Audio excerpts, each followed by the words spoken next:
If psychology and pop culture had a baby, they'd call it Shrink Tank. A new paper reveals more intelligent people are quicker to learn and unlearn. 90% chance that there's some weird animal out there. Yeah. Stern's been doing this forever. And far more extreme. From Nashville and Charlotte, this is the Shrink Tank Podcast. And welcome, everybody. If you're joining us for the first time, a special welcome to you. If you're coming back for more, thanks so much for joining us again. I'm Dave Verhagen here in Nashville. We have a great show for you again. Our trending topic is Welcome to Marwen. That's in our second segment. But first, let's meet our Charlotte panel. Dr. Emma Kate Wright is here. Hello, Emma Kate. Hi, Dave. So since we're going to be talking about Marwen, I know I've asked you guys about if you've ever been in a fight, but have you ever been like flat out beaten up before? Never. No, I had a lot of friends, so I was a people pleaser, and unlike Frank, I've never been abused.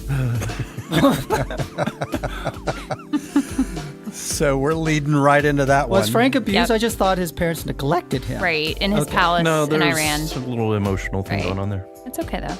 So we're over to Dr. Frank Gaskell, who's also with us. And Frank, have you ever been actually beaten up? Well, I was being choked out and slammed onto a concrete floor by a 6'4" guy with about 2% body fat. But you paid Does for that it? count? And it took 4 guys to pull him off me? Let's go with pretty close. When was that? That was on a trip with these guys to ask them to be my groomsmen, and because one of them was not getting special attention, he beat the crap out of me. Oh, I think I know who we're talking about. You know exactly who It's we're like talking a about. great groomsman. Yeah, Well, super great. I think they couldn't believe that Frank was getting married, so they assumed an alien had overtaken his body, and they were beating the alien out of you. Yeah, well said there, Hedderly. Yeah, thank you. Yep. Oh, and you heard him. Jonathan Hedderly is here. He's our certified Asian. He rounds out our panel. And Jonathan, have you ever been beaten up? No, and this is probably thankful to good old-fashioned racism, because all I would have to do is make a karate pose and people would not mess with me, even though I Valid. generally was like the shortest or smallest kid in my class all the way growing up. If I strike a pose, they'd be like, "Oh, dude, no, it's all good. It's It's all good. Did you really do? Are you saying that just for a joke, or did you really do that? No, I'm being very sincere. I would do that, and people would just make the assumption that I knew martial arts. Did you ever take like a karate lesson at Chuck Norris Karate Studio or anything like that? No? Why would I have to? I just strike a pose and like... I actually did take karate because my parents thought it would be a good idea to learn how to defend myself because I was getting beaten so often. And then I thought I was Mr. Black Belt, which I wasn't. I'd only had about 4 lessons. And kids started coming after me, and I started kicking, and then they just beat the crap out of me. It was great. I had no ability to defend myself. So you overestimated your abilities. Yes, Hedderly, I did. Okay. How about that? Yeah. When I was a kid, I went to some little show or expo, and Chuck Norris was there. Wow. And it was a big deal, and they gave out free lessons to the Chuck Norris Karate Studio in Virginia Beach. And I took 2 free karate lessons at Chuck Norris Karate Studio, but it was because I thought Chuck Norris was going to be there. And Chuck Norris was 3,000 miles away from the Chuck Norris Karate Studio, but I still went. Well, each week, Jonathan trolls around the internet. He finds a great story for us of psychology in the news. It's our first segment that we call Being Human. After trauma, many people have the sense that the trauma has changed them for the better. And this is given birth to something called post-traumatic growth. However, there are very few studies that have assessed people prior to a trauma and then reassessed them afterwards to see if positive change has actually occurred. Well, there is a new study in the Journal of Social and Personal Relationships. It's the first to apply this kind of perspective design. they looked at the context of a relation breakup in young adults, and the authors believe that their findings are consistent with the idea that the perception of growth after trauma is an illusion, and it arises from a positive reappraisal of the situation rather than actual growth. So, Emma Kate, what do you make of the study and the results? So I think this is a really great study because this is something that we absolutely need to be looking at. One comment on the actual methods, though, is again, for those who aren't familiar with post-traumatic growth, typically what happens is people find that there's a change in their sense of self, their relationships improve, their life philosophy shifts, and essentially this study looked at people, like you said, in relationship changes, but losing a relationship feels different than potentially experiencing a life-threatening situation. And I know that's not ethically something that you could design for in a study. But I would be curious to see how we could take, I don't know, even if it's somebody with cancer, or, I feel like there are other ways that we could probably get at kind of this timeline effect. But I think it's a good study. I think it's important to question this. And it could very well just be people's perception of an event after the fact. I will say, when I had my life-threatening sailing accident, it did change the perception I had of myself, thinking, oh, I can do more than I thought I could. But then it wasn't maybe 3 years later that I just cut the tip of my finger off using a carrot slicer and immediately passed out and vomited. So, I don't think I got any better. I don't think you got any better. No. I would have never made that claim or accusation, but I also think research and logic and how the world works doesn't apply to Frank Gaskell. Well, I will say that this concept of post-traumatic growth is actually born in the city where you three are right now living, and that is in Charlotte, at the University of North Carolina at Charlotte. The grandfathers of post-traumatic growth are on faculty at UNC Charlotte, and they have done a good amount of research on this concept. I think what this study is saying is we haven't had a lot of chances to measure people before and then after, and is their perception afterwards really that they've made all these changes or not? But let me ask you this question. If someone's perception is that they're doing better, or that does that make a big difference? Whether it's anchored to some kind of measurement or not. I don't know, because I think about people with anxiety where, everybody has anxiety, but it's how much it distresses you that's a factor. Just like, okay, so someone goes through this really traumatic experience, but it's their perspective of the change or what's shifted in them that does matter. So I think you're bringing up a good point where if you feel better about things, that's great. I don't think there's an issue. Yeah, this idea of cognitive reappraising something or reframing it, how does that make it any less authentic or real? That's really where I struggle with how they frame the conclusions versus when you think about all the different modalities of therapy, whether it be CBT or others, where it's really about identifying and replacing irrational or erroneous thoughts. So for me, the idea of illusion, I think, is really dismissal of the ability to change your perspective on things. Yeah, I mean, what do they mean illusion? If someone's perception is that they're doing better, is that not doing better in a way? And, one of the things, I have mixed feelings, because at one point I like good research that challenges old assumptions. But on the other hand, part of the growth of post-traumatic growth as a concept has been out of the positive psychology movement, which is really this idea of, rather than just focusing on what's wrong with people, let's focus on what's right with people and how they do better and how they overcome hardship and how they become resilient. And so I think to kind of easily poo-poo or dismiss an important concept like this is something that I just wouldn't be on board with.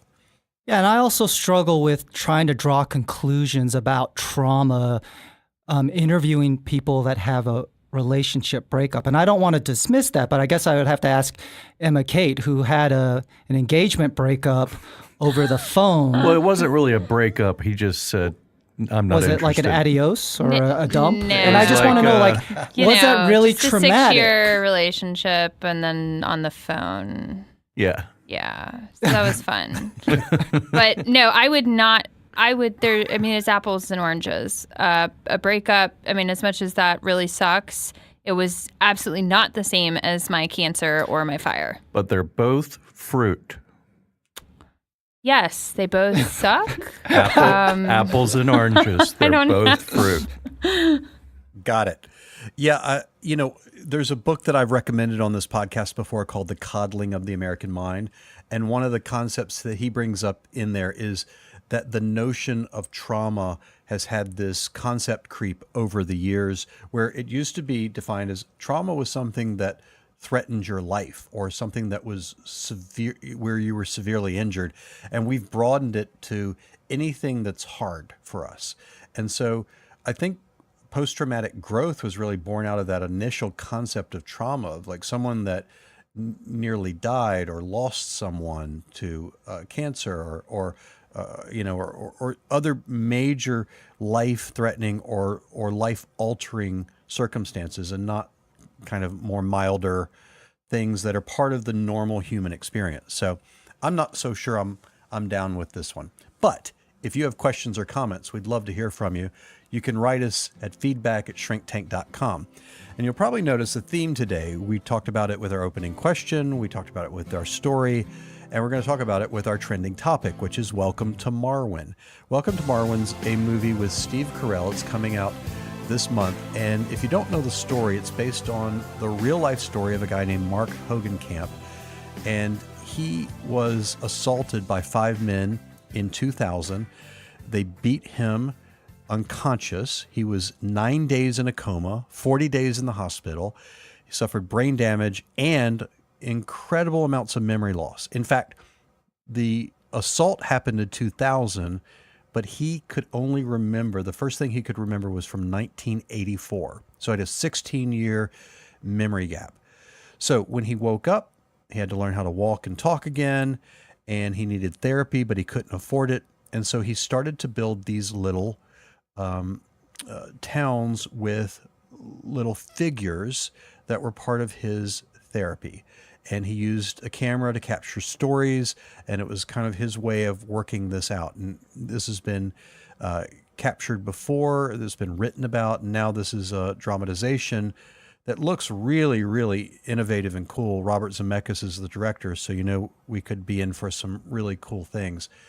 But let me ask you guys, in your professional work, have you experienced, and we don't want to give any client information away, but experienced working with someone that has suffered a trauma to this extent, like something where they were literally almost died, in a coma, or something this life-threatening? Emma Kate, how about you? I have not. I had, yes, and it was related to a seizure, and then into a tumor, brain tumor, and had to rebuild their life almost completely as a middle school student. And Jonathan, any experiences working with this degree of trauma? I had many years ago, before I came to Southeast Psych, I worked with a client, and she had been abducted. A van pulled up beside her, and a bunch of men grabbed her. And I had worked with her many, many years afterwards, so I don't recall at what age that happened. But other than that, I can't think of anybody else or anybody recent. Yeah, this is a pretty high-level amount of trauma. I actually have, because my first 5 years of my career were in community mental health, and I was working with really violent kids and teenagers, and a lot of them, because violent people tend to be around violence a lot as well. Some had been shot. One guy was shot in the neck and shoulder with a shotgun, and we had gotten the word that he was going to pass away, and he actually made it through, and other stories like that. So there's a lot of that, especially my first 5 years of the career. And it kind of immersed me in this whole idea of trauma and how it affects people. And let me give you just a real quick history, and then we'll talk about the nature of trauma and the impact of it. It's interesting that trauma has historically been affected by culture. And what I mean is, if you look at how trauma showed up for World War I veterans, do you know what the most significant or consistent way it showed up for World War I war survivors? Was it just that they kind of like stared off blankly? Was that? Yeah, shell shock. Yeah. It showed up, they called it shell shock, and you would see these old videos where literally they'd be in a hospital or a rehab facility and their legs would come out from under them. They'd have jelly legs. It was all this motor stuff. So they couldn't walk straight. They couldn't control their body in terms of just walking unsupported. They would be in kind of a daze and look off in like that 1,000-yard stare. And so that's how what we now call PTSD showed up as. Then World War II. Do you know how trauma showed up primarily in World War II? Any guesses? Suicide? No, it was intestinal and stomach problems. Oh. Huh. Yeah. World War II GIs, the way that they manifest trauma was that they would have lots of GI and intestinal kinds of distress. They'd have ulcers, they'd have stomach problems, they'd have all kinds of problems like that. And it wasn't until Vietnam that people started to experience trauma like flashbacks, like intrusive thoughts, like the way that we traditionally think of PTSD now. So here's a question for you, and you can speculate. Why do you think that is? Like, why do you think if trauma's trauma, how does it get shaped by time and culture? Any thoughts on that? I can't even begin to imagine that, but also I'd want to know. So in World War I, were they asking the soldiers if they were having intrusive thoughts, or is really the only manifestation is they were wobbly? Yeah, I don't think they were asking questions in a systematic way like we do now. You know, it wasn't like we didn't have criteria for post-traumatic stress disorder, so they weren't doing that. So sometimes people would report that kind of thing, but it wasn't. It was more the shell shock stuff. It was their legs came out from under them. They got real jumpy around sounds, those kinds of things. So that maybe that's the key to it is during that generation, you really didn't talk. You didn't express yourself. That's and so the body is expressing itself. But now people talk. So it might have been like, well, I can't get these words out, but my body will. Yeah, I was going to kind of piggyback on that, where it's almost like you have so much tension, so much going on inside of you that then for some people, it just manifests in this very physical way. And if you weren't expressing it, you weren't dealing with it, then that might be how it shows up. I'd be curious to think about the evolution of warfare. When you think about World War I, shell shock, shellings that are coming down, oftentimes it was during the daytime. It was sort of more of the classical, like, assault with lines and things of that nature. When you think about Vietnam and guerrilla jungle warfare, although we know that happened in South Pacific in World War II, was there something about so up close, almost and dark and wet? And the other variable, at least with Vietnam versus other wars, was the draft, and that a majority of those that were in conflict were there against their own conscience and design. And did that create more cognitive distress and trauma? I don't know. Yeah, I think you're onto something. If you had to read one classic text on trauma, it would be Bessel van der Kolk's book, The Body Keeps Score. That is a book worth reading. And he talks about how we encode trauma physiologically in our bodies. And actually, it's in the back part of our brain where motor behavior is stored. And it was only later that it became manifest as like these intrusive thoughts and flashbacks. And part of that is the way, not only the nature of those wars, but how soldiers came back from those wars. So a World War II veteran came back on a slow boat, and they were with their colleagues, and peers, and they had time to talk about it, be with each other, have social support, and decompress. And when they got back, they were heroes. They were war heroes. A Vietnam veteran, their number came up, they got on a chopper, they were out of country, they came back, and then they were booed and mocked. And so it, even how we got people from wartime or war, the kind of the home front or the war front to home, made a big difference. Yeah, that also made me think about how that's some of the motor function, and it made me start counting the traumas that Emma Kate has had, and now Lord. it makes perfect sense why she's super clumsy and cannot dance. And that's there it is right there. Now you figured it all out. Yeah. I'm pretty sure I've never danced around you. Yeah, versus graceful Frank here. Right. No, I've seen video. Oh, Yeah. okay. That sounds creepy, by the way. Well, sure.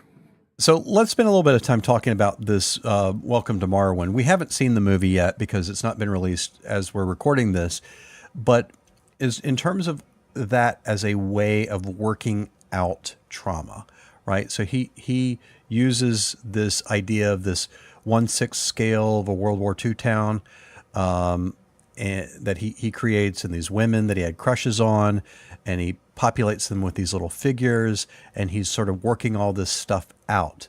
What's your thought about that, Emma Kate? So I love that this was his way to cope because, again, like you pointed out earlier, all of his funding for services essentially dried up. And it's so amazing that he found this because art is one of those things where you can express yourself and really kind of process your feelings, even if you're not using words. So like in my therapeutic practice, I will occasionally, when people are dealing with the loss, I'll have them just paint, what are you feeling right now? And it's a very relaxed way. It's soothing. And part of that is you want to be teaching them ways to soothe themselves. And so if this is something he can do when he's, really heightened and stressed, then I think it's a fantastic thing that he was able to discover this. I was watching segments of the documentary Marwen Call. It was fascinating to see him put these scenes together and then film the story from a guy that crashes his plane.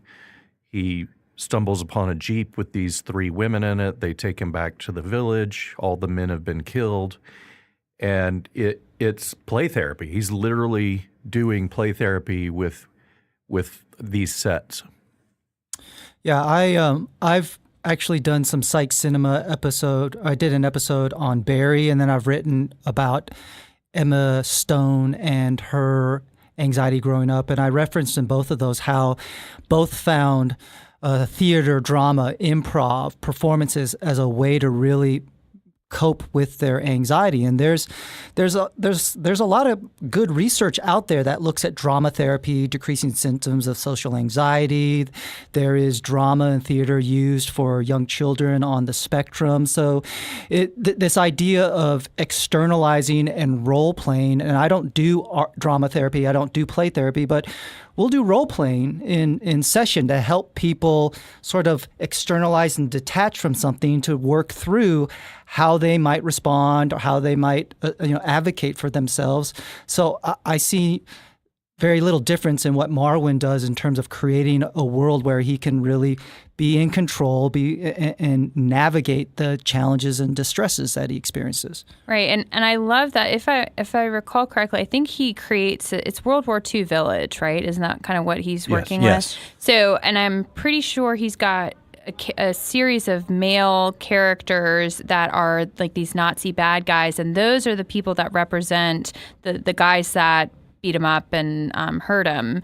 And then he's kind of taken on this feminist vibe where a lot of the female, this town is very powerful in terms of let's, fight against the male hypocrisy. Because again, the whole issue with the beating came from him acknowledging that he wears women's clothing sometimes. So I just think it's really interesting how he's processing that. And apparently he has killed these soldiers in his little world, like in every single way possible, because he's like, I hate them. And that's actually an appropriate way for him to manifest that rage. I think there's two things also going on here, and you hit on it in different ways. And one is, it's just like Vanderkolk was saying, that with the body keeps score, is that trauma gets lodged in the motor centers of our brain. And so to do things that involve activity and motion and work with hands and so on is a part of working out trauma. That's one of the innovations that we found, is that people that just sit and talk might not make as much progress. They could, depending on the modality, as people who do something where they're actually sort of working it out. The other part is, like Emma Kate's talking about, he's creating a narrative that makes sense of his experience and his life, and it also allows him to work out some things in a really indirect but direct way that's helpful to him. One of the big innovations that has come up in the last probably 20 years in trauma is EMDR, which stands for eye movement desensitization reprocessing. And actually the research on it's really good, but what it involves is someone imagining a traumatic event and the thoughts and feelings that go with it, and they move their eyes or do anything that we call bilateral, side to side. It could be sound, could be taps, it could be anything. And it seems to work it out. We don't really know exactly, or we don't think we know exactly how it works, but there's something about that movement or that bilateral kind of back and forth that seems to work out some traumatic stuff. Anything else that you guys have seen that has been especially helpful in working out trauma? Any other modes of therapy, any other interventions, anything else that you've seen? I will say, at least in one of my specialties is kids on the spectrum, autism spectrum. And a lot of these kids have experienced chronic trauma in terms of being made fun of, left out, bullied, and they feel really crappy about themselves. And when you bring them together and they share their experiences with one another, it's a lot like what you talked about World War II. They're able to process it and unlearn some of that mess, and it works really well. And I've found folks that go through trauma, oftentimes having a sense of service and helping others is a way that, even though they have no control over what happened to them, they can advocate, support, and be empathetic towards others that might be either at risk for the same type of trauma or walk with them if it's already happened, so they don't feel alone and they feel like somebody can really relate and understand their experience on a very deep level. And I'm glad you said that, because you work also with addiction and substance abuse, and that's similarly that idea of giving back and doing something for other people is a very powerful piece of that as well. Yeah, the idea of helping others helps ourselves. Very good. Well, if you have questions or comments, we'd love to hear from you. You can write us at feedback@shrinktank.com. Please send us your emails and your social media posts. We'd love to hear from you. Well, we go to our final segment. It's something that we call Doctor's Orders. These are things that we're personally enjoying and want to recommend to you. And Emma Kate, you've got something. So I may or may not have watched Dogs on Netflix, and it's basically a little documentary series about the bonds that humans have created with their animals. I saw the first 2 episodes. The first one is about a little girl who's getting a service dog for epilepsy. The second one is about this guy being reunited with his dog. He's a Syrian refugee living in Germany, I think. And I just bawled my eyes out, but it was so good and uplifting. And if you want something that makes you feel good, but you need a box of tissues, watch Dogs. Wait, that did sound bad. Okay. That did sound Let's bad. just keep moving right along.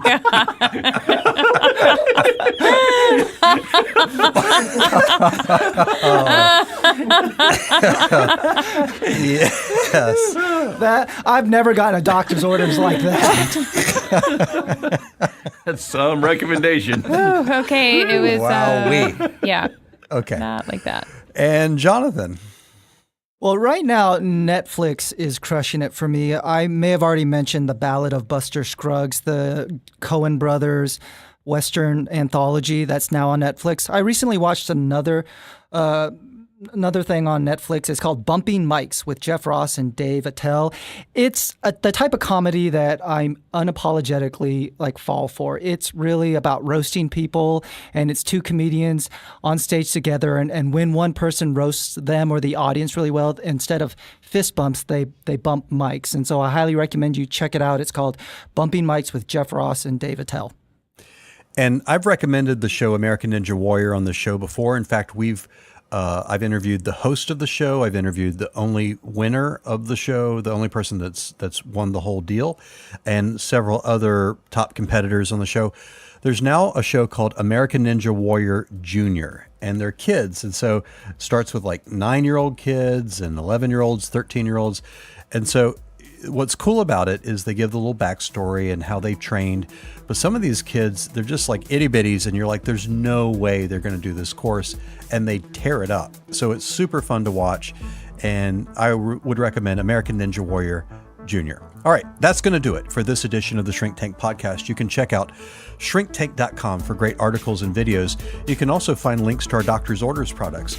And you can follow us on Twitter at shrink_tank. And please like us on Facebook. For questions or comments, drop us a note. Our email is feedback@shrinktank.com. If you like the show, please give us a review on iTunes. It really helps us build our audience. We'd greatly appreciate it too. Our producer and theme music composer is Sean Beck.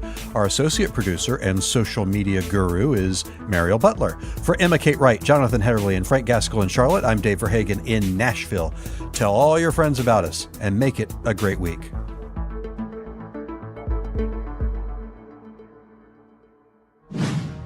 Shrink Tank.